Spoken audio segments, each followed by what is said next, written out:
Welcome to this geometry lesson. Today, we are going to master consecutive interior angles. You might also know them by the name same-side interior angles.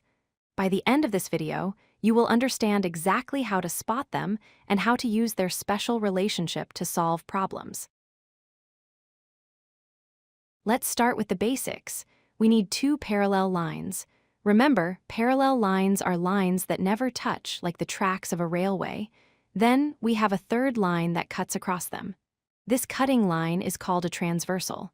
This setup creates 8 different angles. Step 1 is to identify the interior region. This is the space in between the two parallel lines. Think of the parallel lines as slices of bread. The interior region is where the filling goes.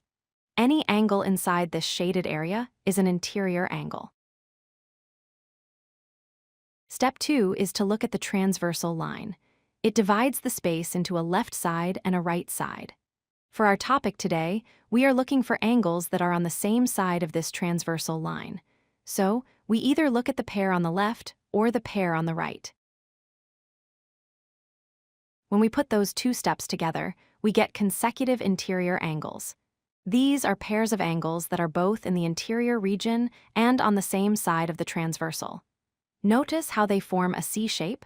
That is a great way to spot them quickly.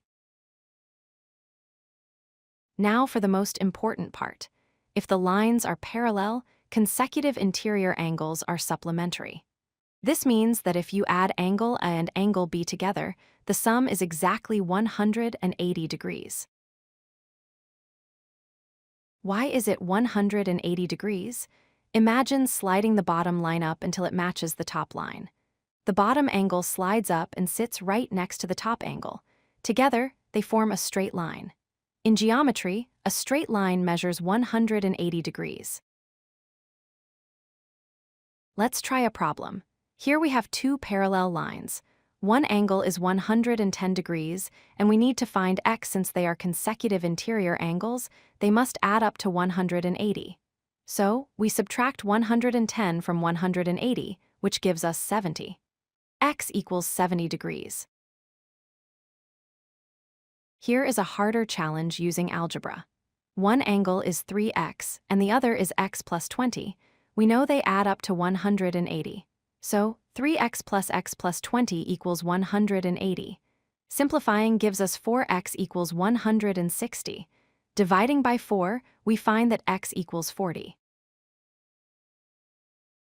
To wrap up, remember these key points. Consecutive interior angles are inside the parallel lines and on the same side of the transversal. They form a C shape, and most importantly, they add up to 180 degrees. Thanks for watching. If you like this video, hit that like button and don't forget to subscribe. Visit codelucky.com for more such useful content.